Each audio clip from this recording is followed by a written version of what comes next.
guys. I appreciate that warm welcome. So warm.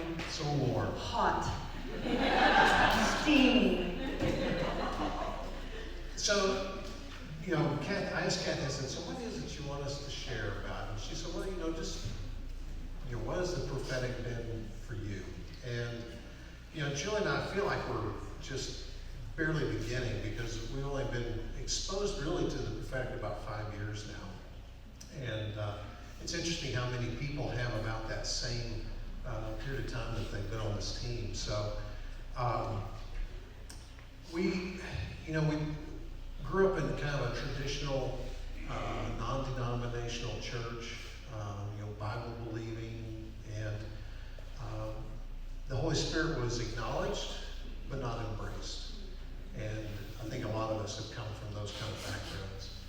And discovering that the Holy Spirit not only lives inside of us, but works inside of us, was really mind-blowing for us.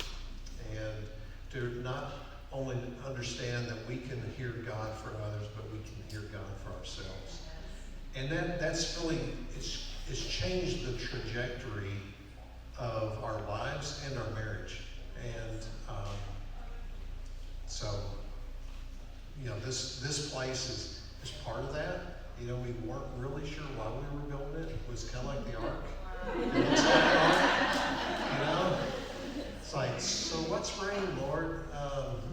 But what's a flood? But anyway, we just tried to follow him in what he's led us into. And I think one of the things that I was thinking about this morning, Jill and I were praying about this, and I feel like the Lord said to me, what are you doing with your prophetic words? I thought about my phone. How many of you have 20 plus prophetic recordings on your phone? We all do. And how many of those do we go back and revisit and listen and study to? And so what we wanted just to talk about is just a practical way to use those words and to be intentional. And Julie's very intentional about being intentional. Take it from there. Okay, I am very intentional about being intentional. So much so that I brought props. Okay, Brian and I are so different. Brian's the E.F. Hutton. When Brian talks, people listen. Because we all know wisdom is going to flow from his mouth. We do not know what's going to come out of Julie's mouth. Rude. And he shudders when I get a microphone. Help the sister. Restrain her, Lord. So anyhow, we began, okay, I'm going to give you some background. Brian and I were actually newborns together at the hospital. We are 50 hours and 9 minutes apart in age. He is older. I always clarify that. And God gave that to us and to me as a sign that I was assigned to him. And there were times in our rough waters of marriage that God reminded me of the sign that I was assigned to Brian. He would remind me, I put you together for a plan and a purpose. Stay in. Because I wanted to leave. Stay in. Now, so we meet and we fall in love, and we know within 6 weeks there's a match. 6 weeks. So Brian had told me on date number 2 that he wanted to be a doctor, and I remember sitting in the car with him and him saying, he said, no, I'm thinking about being a doctor. In fact, that's what I'm going to go for, and I think I need to be a bachelor. I just can't imagine putting any woman through that. Well, I'm looking at this perfectly good man and going, that's not happening. We are not wasting that man on bachelorhood. Oh, no.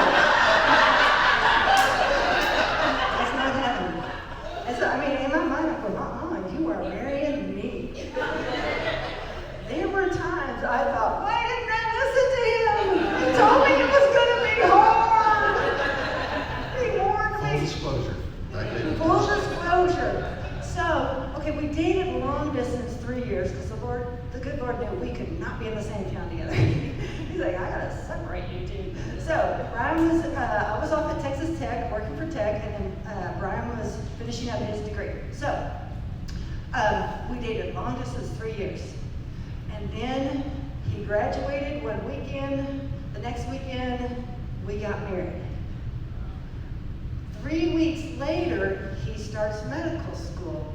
And off we go into the magical realm of medical training.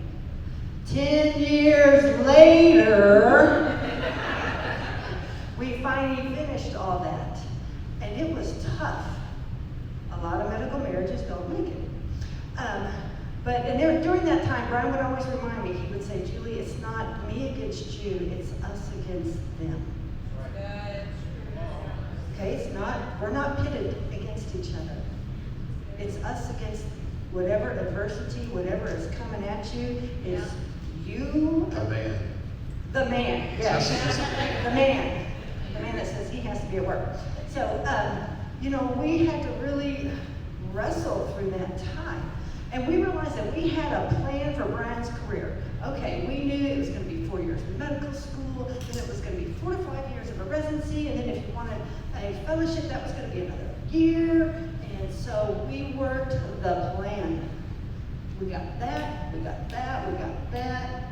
He later went back and got an MBA just for physicians, so he would know how to run his business. So we got that. Bam.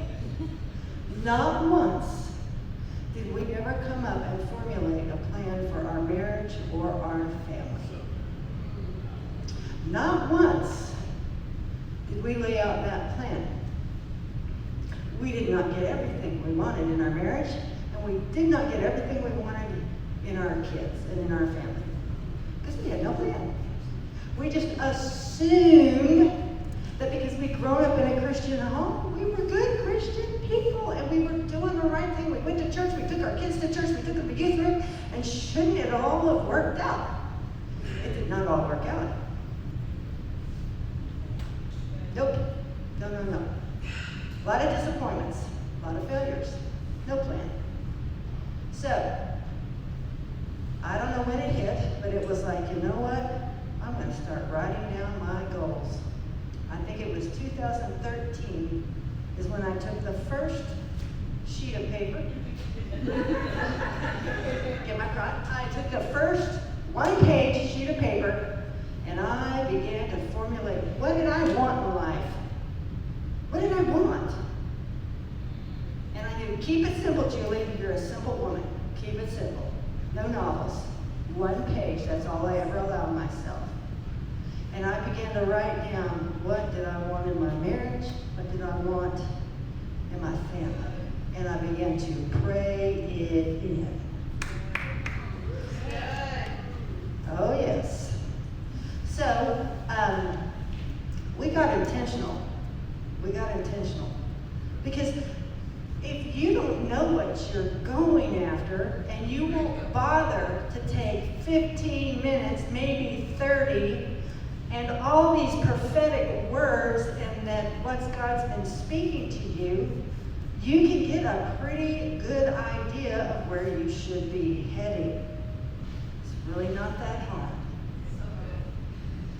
Are you willing to take the one sheet of paper, the 15, the 30, maybe an hour you need to give before the Lord, and review those prophetic words and formulate what needs to be on this sheet of paper?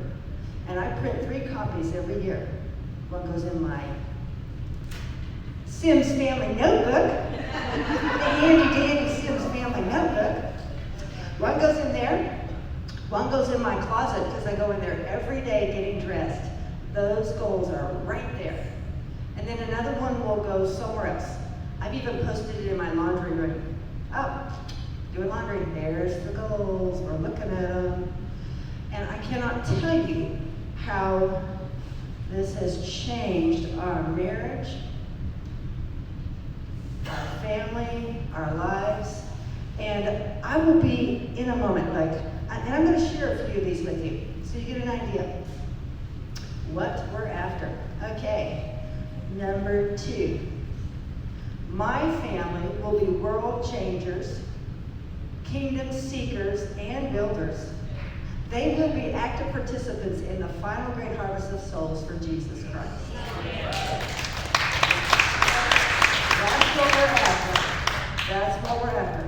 My kids. So we are constantly praying that in, and we are constantly working the plan to get that. Working the plan. Okay. Number 3, to be intentional in our marriage, family, ministry, and time. We have to know what to say yes to, and we have to know and have discernment what to say no to. Because if we say yes to the wrong things, we ain't got time for the right things, right? But does my list help me know what the right things are?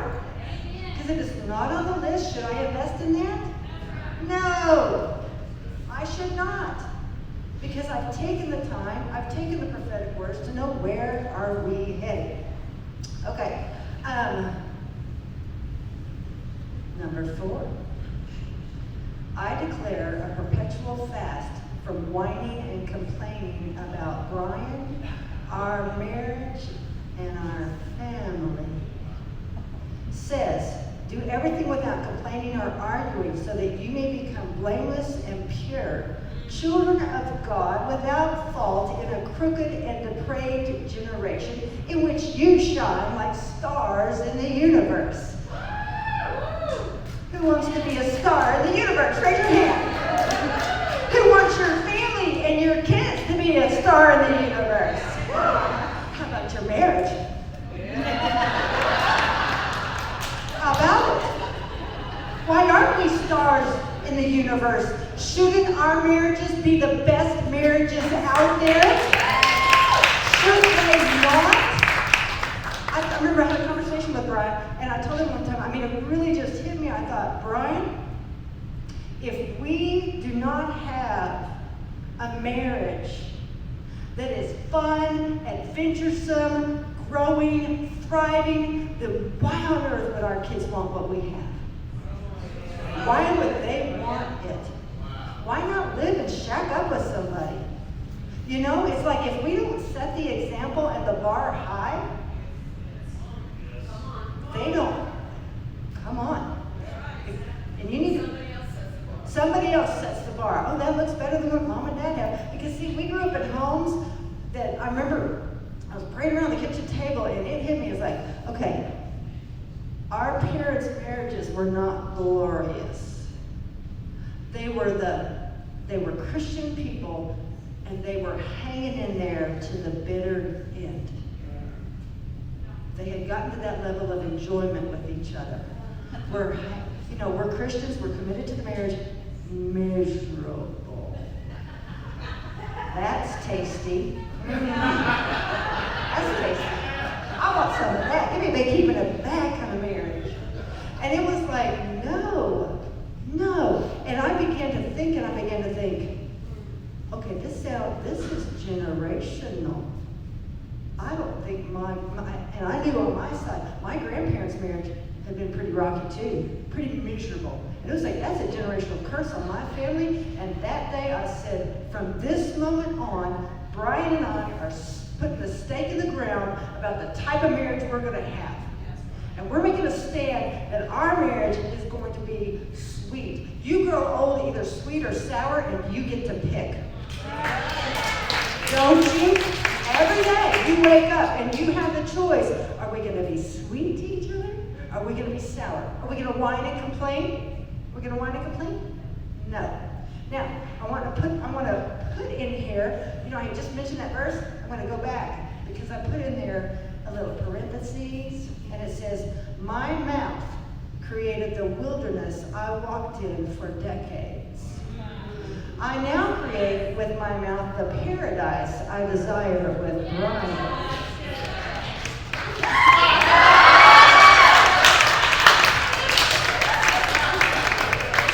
This may not be long. We may need to get out of here. Okay, so honestly, you need to look at your marriage and ask yourself, are we having fun? Do we like each other? Do we like each other? Because, we love each other. That's duty. But like other is a different matter. Do I like him? And I'm telling you, as we began to be intentional and set some guidelines for our marriage, our relationship began to blossom and grow. Tell one of the, we have one of our rules of not talking trash about each other. You want to cover that one? Yeah, I'm trying not to be a mic hog. well, how many of you been around a couple at dinner and they're constantly biting at each other? And we had one couple that we had invited into a supper club that we're in. And they were like that, and we did not know it. And by the end of the evening, it was like, they are not getting invited back. And so we didn't want to be that way with each other, for sure. Yeah, and I remember Brian's parents were particularly bad about picking on each other. And it was at one point, several years back, that he told me, he said, okay, Julie, he said, I thought because we didn't yell and berate at each other, we were good. And My parents had set the bar very too low. low. And I was like, that's your level of marital happiness? We don't yell and berate each other? That's what you thought was a good marriage? And he was like, I honestly did. And I was like, okay, I kind of had my bar kind of set up here, but that was such a revelation to go, well then, we're not accepting that low bar. We're not accepting that. We're bumping that bar up, and we're going to keep raising it. And some of the things that we raise is that we choose to go on adventures together. Tell some of the adventures we've gone on, please. All the adventures, so many. Now, one of the things I used to serve with Mercy Ships, which is a Christian organization that has a hospital ship that goes along the west coast of Africa. And I'd gone a couple of times, 2 different trips, and Julie, one morning, I was getting ready to go on my 3rd one, and she's like, the Lord told me that I was supposed to go on this trip. I was like, we weren't doing real well at this point. It was kind of get your paperwork in, kind of thing. And but what she didn't tell me was that the Lord told her, says, if you will go on this trip, I will heal your marriage. And that was the beginning. And just a short story, we were supposed to be there for 2 weeks. We were in Togo, which is right next to Ghana. And about 2 or 3 days before we were supposed to leave, there was this huge volcano that erupted in Iceland. Well, you're thinking, you're in Africa around the equator, but all the flights connect through Europe. And the ash cloud covered over Europe, and so they closed the airports for like a week. And so we had to spend another week there. The other surgeons couldn't come in, we couldn't get out. And so we're like, okay, we're gonna just stay and work another week. And we finally got an opportunity, found a way to get out, because Heathrow, we were supposed to connect through Paris, but Heathrow opened up and Paris was still closed. The only trick was we had to go to Ghana to get on that flight. And so we got into, crossing the border there on foot was crazy. Nuts. Goats, sheep, Yeah, chickens, guys goats. with big rolls of money and all kinds of stuff. And so we got through that and Sketchy. we had a taxi that we took, and it was about a 3-hour trip from where we were to Accra. And so we take off, and we kind of had not a great start with our driver, because the guy who got the cab for us, he said, now they're going to ask you for gas money when you get on, and I've already paid for all that. And so sure enough, he says, gas. And we got a deal here. We are not paying for gas. And he's like, ah. And so finally he decides to, I think, well, maybe he really doesn't have gas. And so I said, I'll pay you in half now and rest later. Anyway, he was not happy with us, and so we took off. We're going down the road. There's one sign that says a crawl this way, and he heads this way. And we're looking at each other like, what's going to happen here? But you know, it was a time of bonding for us. God was using that to bring us together, because believe me, we both were praying. And finally we realized he was just taking a shortcut along the coast, and it helped us relax and Bill just enjoy what God was providing for us. But that is, you know, one of our adventures that we've been on. Yeah, that really was a time of, because I remember being, you know, during the 2 weeks there, and I'm talking to God going, I ain't seen no healing in the marriage, Lord. You know, it's the same thing. He's in his world, I'm doing my thing. There's no, you know, no miracle yet. And then when that volcano erupted and we had to stay that whole other week, it's like that's when the miracles began to flow. That's when the bonding began to go on. I mean, we honestly, when we traveled across the border, we had not told anyone, so none of our family knew that we had changed countries. They did not know that we were in a taxi with this wild guy driving, you know, and that we were sitting in that back seat thinking, he's going to slit our throats. He's going to slit our throats, take our luggage, throw our bodies in that body of water, and our families will have no clue whatever happened to us. I mean, it's just one of those terrifying things where we're like, oh. So we've had some better adventures with that, but that was one of our more bonding ones. We pray, God, please return us back to our families. So, but we do. We continue to travel and go on adventures, because didn't you get married to have fun with your loved one, your beloved? Isn't that why, wasn't that a big reason why you got into it in the first place? And you need to ask yourself, why ain't we having fun? What's the problem? Let's put fun back in. And it can start with little steps. You know, you can't, in fact, it'll seem not right if you go, all right, well, I've scheduled a 2-week trip to Paris and it's going to be great. I bet it won't. I bet it won't.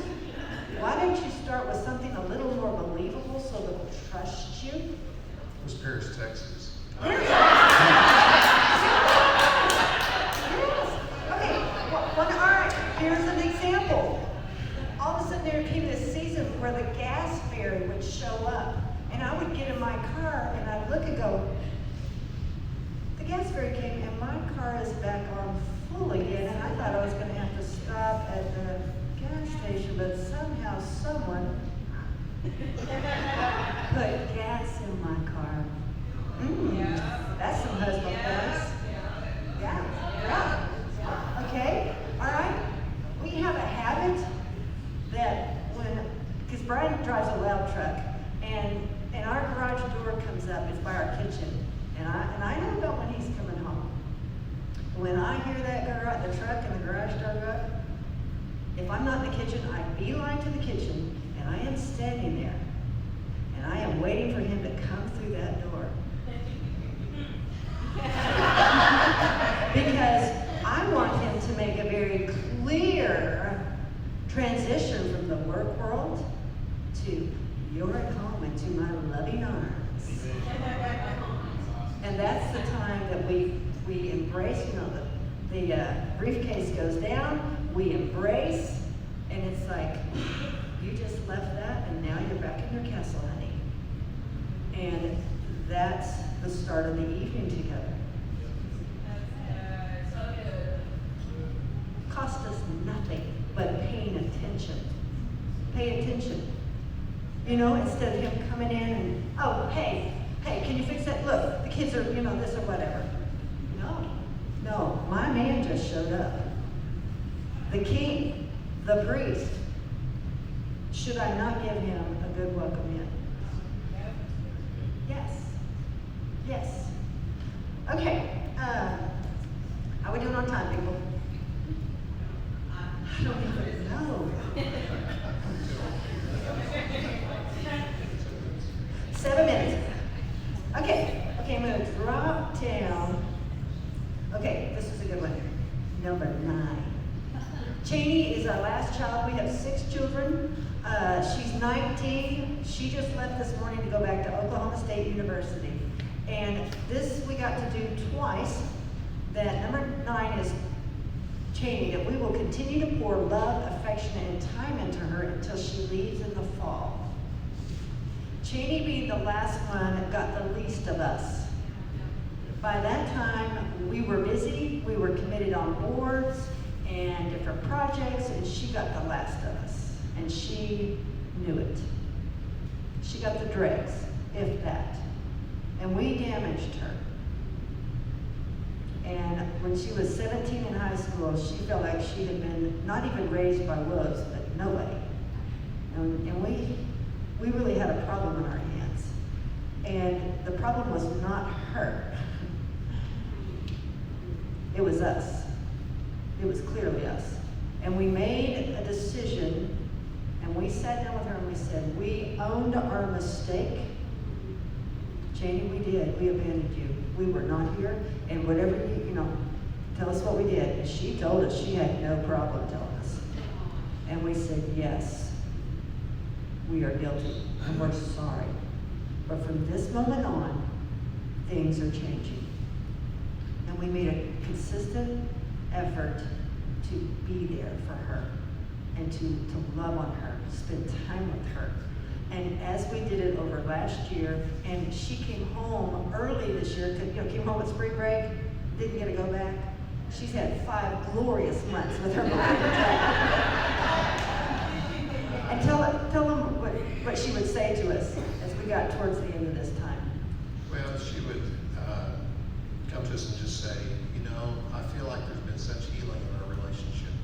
And she said, that she would actually acknowledge that and see it, that we had a really close time.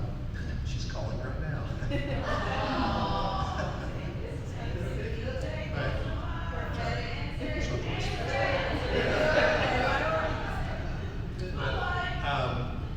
He says hi. I just wanted to wrap up. You can see Julie is very intentional about being intentional, and kind of go back to prophetic words and stuff.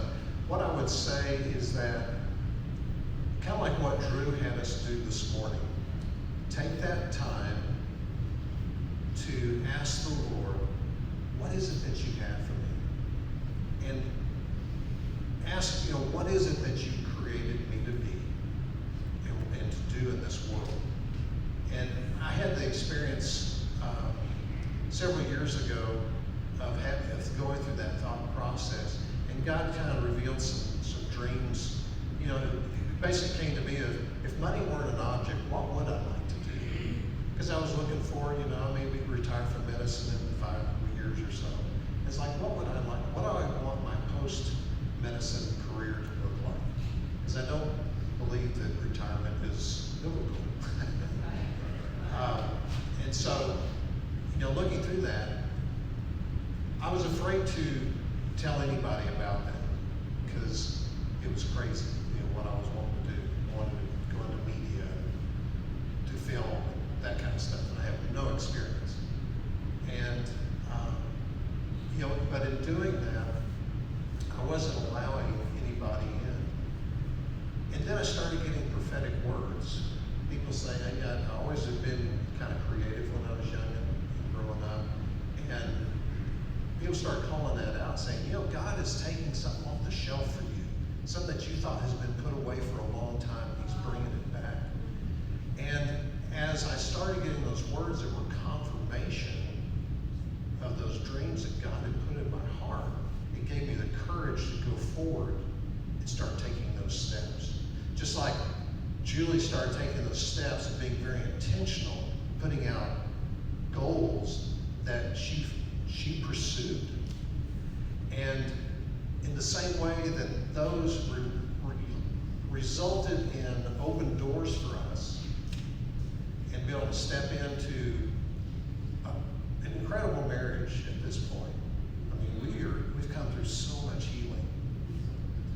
And so in the same way, God begins to open doors. He's either going to confirm those dreams to you or not. And through your prophetic words and through the doors and the favor that he puts on your life. And just kind of an example of that process, as I began walking that out, here about a month, 6 weeks ago, I got a call completely out of the blue. This guy calls me and he says, you know, I have a heart for Hollywood and I want to change it. And I have this investment opportunity. And so now I'm a partner in this company that's going to distribute films that basically put forth the kingdom type of messages in a non-Christian type of movie. And so, you know, it's like, that's crazy. Where did that come from? I think it's because of going back to those prophetic words that I've got and listening to them and hearing like, oh, you are confirming some things, some dreams you put in my heart. I need to start taking steps towards them. And being intentional and writing down your goals is a huge part of that. It's a good exercise, and I really appreciate Drew taking us through that this morning, because that's exactly what we need to do. Do you have anything, parting words? I think we're up on time. We are done.